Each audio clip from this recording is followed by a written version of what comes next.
Alors je suis Jérôme Baudouin, le directeur de Sulo Caraïbes. Donc Sulo Caraïbes, c'est anciennement Plasticomium, hein. Donc nous sommes des fournisseurs et fabricants de poubelles, hein. Donc celle-ci est une corbeille solaire compactrice. C'est-à-dire qu'on prend un bac de 240 litres, on compacte 5 fois le volume du déchet. Donc ça évite d'avoir 5 grosses poubelles dans la rue ou sur une place. Voilà, donc aujourd'hui c'était une expérimentation avec la ville de Basse-Terre, hein, et c'est le premier modèle que nous proposons et que nous installons à partir d'aujourd'hui sur le premier site qui a été défini par la ville. Voilà, ça permet en fait de réduire le nombre d'équipements. Et puis surtout, ce qui est intéressant avec ce modèle, c'est que la personne ne touche pas à l'équipement. Avec son pied, il ouvre la trappe et il jette ses déchets directement dedans.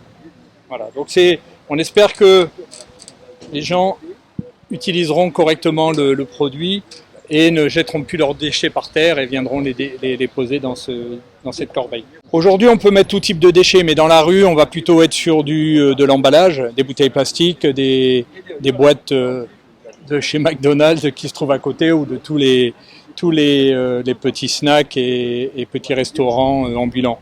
Donc le but, c'est vraiment de récupérer tous les déchets des gens qui sont dans la rue, quoi, hein. On pourrait effectivement la dédier aux emballages, mais je pense que déjà le premier sujet, c'est que les déchets ne soient plus posés par terre et soient mis dans une poubelle. Après, là c'est la ville de Basse-Terre, voire la communauté d'agglomération, qui va trier ou pas. On pourrait mettre un modèle pour les ordures ménagères, un modèle pour les emballages, et un modèle pour le verre d'ailleurs, à côté. Voilà.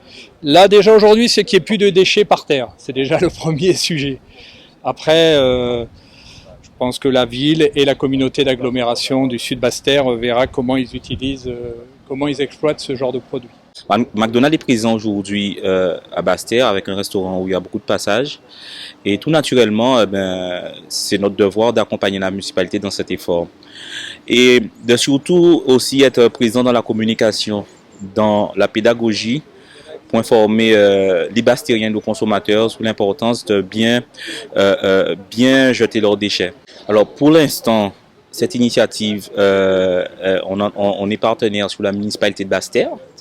Donc c'est un projet pilote, mais que nous souhaitons étendre déjà sur la municipalité de Basse-Terre. Je rappelle que nous avons un restaurant à Basse-Terre et c'est de manière naturelle que nous accompagnons la municipalité, que nous sommes en partenariat avec cette municipalité.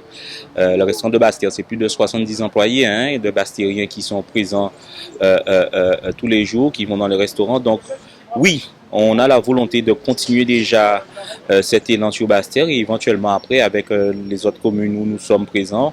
Qui sait, nous serons aussi partenaires. Donc c'est vrai que cette poubelle City Solar a comme avantage, avec l'énergie solaire, de pouvoir compresser le contenu, c'est-à-dire que c'est l'équivalent de 5-6 poubelles que vous avez en une seule poubelle. Donc plutôt que de mettre 5 à 6 poubelles sur cet espace, une seule poubelle fait le travail, je vais dire, des 6 poubelles. Donc c'est de l'écologie, c'est de l'environnement, on va faire aussi de la pédagogie pour les jeunes, hein, qui se baladent autour. Et donc c'est un projet pilote. Si ça fonctionne bien, nous avons prévu de le redéployer davantage sur la ville de Basse-Terre. Alors c'est un projet qui est un projet pilote, test, mais qui est définitivement installé. Et je remercie Arcov McDo, hein, qui est partenaire, puisque c'est juste à côté de cette institution que nous mettons ce projet. Donc c'est un projet pilote, mais qui est définitif, c'est-à-dire que cette poubelle City Solar va être installée là définitivement. On va un peu la tester, si ça fonctionne comme on l'espère, on va le redéployer sur toute la ville de Basse-Terre. Ben écoutez, lorsqu'on se balade un peu le soir dans cette zone, hein, face à la mairie, le samedi soir, on voit quand même que les poubelles débordent, parce qu'il y a beaucoup de jeunes qui viennent, et donc on ne pouvait pas laisser ça comme ça. Donc on a eu cette idée, c'est un projet que j'ai vu en visitant une ville en Europe. Je me suis dit, tiens, pourquoi pas le mettre à Basse-Terre. Donc c'est de l'écologie, c'est de la pédagogie, et c'est aussi l'environnement qui sera plus respecté et respectueux ici, dans ce secteur. Et nous, une de nos priorités, c'est faire en sorte que Basse-Terre soit attractive. Et l'attractivité commence par une ville qui soit propre. Donc ça fait partie d'une de nos actions parmi tant d'autres. Nous avons mis en place une brigade de l'environnement actuellement qui fera en sorte que Basse-Terre soit propre. C'est important. Une ville propre, c'est une ville où on a plaisir à se balader. C'est une ville qui devient attractive et c'est gagnant-gagnant pour tout le monde, même pour le monde économique. Quand on a plaisir à venir dans une ville, on se balade, on vient et on consomme local.